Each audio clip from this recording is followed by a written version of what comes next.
Breaking news. Telangana ముఖ్యమంత్రి రేవంత్ రెడ్డికి అమెరికాలోని ప్రతిష్టాత్మక హార్వర్డ్ కెన్నెడీ స్కూల్ నుంచి అరుదైన పిలుపు పొందింది.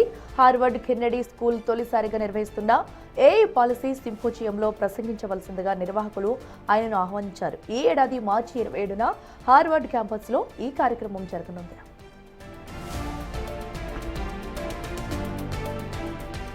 భారతదేశం నుంచి ప్రతిష్టాత్మక సింపోజియానికి ఆహ్వానం అందుకున్న ఏకైక ముఖ్యమంత్రి రేవంత్ రెడ్డి మాత్రమే. ఏఏ రంగంలో తెలంగాణ ప్రభుత్వం చూపుతున్న చొరవను అంతర్జాతీయ వేదిక గుర్తించిందనడానికి ఇది నిదర్శనంగా ప్రభుత్వ వర్గాలు చెబుతున్నాయి. ఈ సింపోజియంలో ఏఏ ఇన్ఫ్రాస్ట్రక్చర్, అన్లివబిలిటీ వర్క్ ఫోర్స్ అనే అంశంపై సీఎం తన విశ్లేషణను పంచుకుంటారు. తెలంగాణలో ప్రభుత్వం ప్రతిష్టాత్మకంగా చేపట్టిన ఏఐ సిటీ నిర్మాణం, ఏఐ ఎకోసిస్టమ్ అభివృద్ధికి అనుసరిస్తున్న విధానాలను వివరిస్తారు. భూమి కేటాయింపులు, విద్యుత్ సరఫరా, నైపుణ్యాభివృద్ధి, పెట్టుబడుల ఆకర్షణ వంటి కీలక మౌలిక వసతుల కల్పనలో రాష్ట్రం చేపట్టిన చర్యలను ప్రపంచ వేదికపై ప్రదర్శించనున్నారు.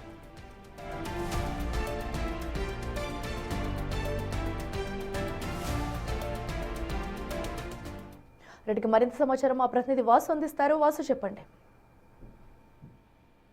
తెలంగాణ ముఖ్యమంత్రి రేవంత్ రెడ్డికి హార్వర్డ్ యూనివర్సిటీ నుంచి కూడా ఒక అరుదైన ఆహ్వానం లభించింది. హార్వర్డ్ నుంచి సీఎం రేవంత్ రెడ్డికి ఈ ఆహ్వానానికి సంబంధించి కూడా ఇటీవల కాలంలో అమెరికాలో జరిగినటువంటి ఒక చర్చలో కూడా ఇది రావడం జరిగింది. ప్రధానంగా అధికారికంగా ఈ రోజు మాత్రం ముఖ్యమంత్రి రేవంత్ రెడ్డికి మార్చి 27న జరిగేటువంటి హార్వర్డ్ స్కూల్ క్యాంపస్ లో ఈ కార్యక్రమానికి హాజరు కావాలి. హాజరు కావడమే కాకుండా అక్కడ ప్రసంగించాలని కూడా ముఖ్యమంత్రికి ఆహ్వానం అందింది. ప్రధానంగా ఈ యొక్క అంశానికి సంబంధించి హార్వర్డ్ కెన్నెడీ స్కూల్ తొలిసారిగా నిర్వహిస్తున్నటువంటి ఏఐ పాలసీ సింపోజియంలో ప్రసంగించాలని నిర్వాహకులు కోరడం జరిగింది. అయితే భారత్ నుంచి తెలంగాణ ముఖ్యమంత్రి రేవంత్ రెడ్డికి ఒక్కరికే మాత్రమే ఈ సింపోజియం ఆహ్వానం అందుకోవడం చాలా విశేషమని చెప్పాలి.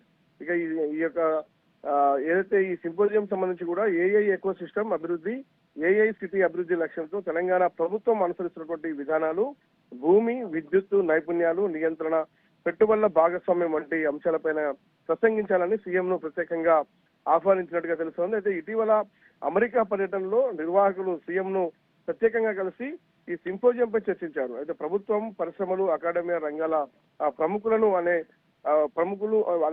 ఒక వేదిక పైన అందరినీ ఒక వేదిక పైకి తీసుకొచ్చి ఏఐ పాలన, జియో పాలిటిక్స్, నాలెడ్జ్ ఎకానమీ, ఎన్బ్లింగ్ అనేటువంటి ఇన్ఫ్రాస్ట్రక్చర్ అనే అంశాలపైన కూడా చర్చించేందుకు ఈ సింపోజియం నిర్వహిస్తున్నట్టుగా సీఎం చెప్పడం జరిగింది. కానీ ఈ రోజు ముఖ్యమంత్రికి ఆ చర్చ తర్వాత ఓన్లీ భారతదేశంలో తెలంగాణ ముఖ్యమంత్రి రేవంత్ రెడ్డి ఒక్కరినే ఆహ్వానిస్తూ కూడా అధికారికంగా ఈ రోజు ఆహ్వానం అందింది.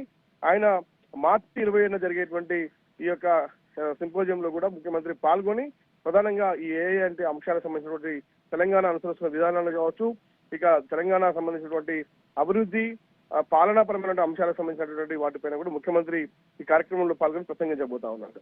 Right Vasu, thank you.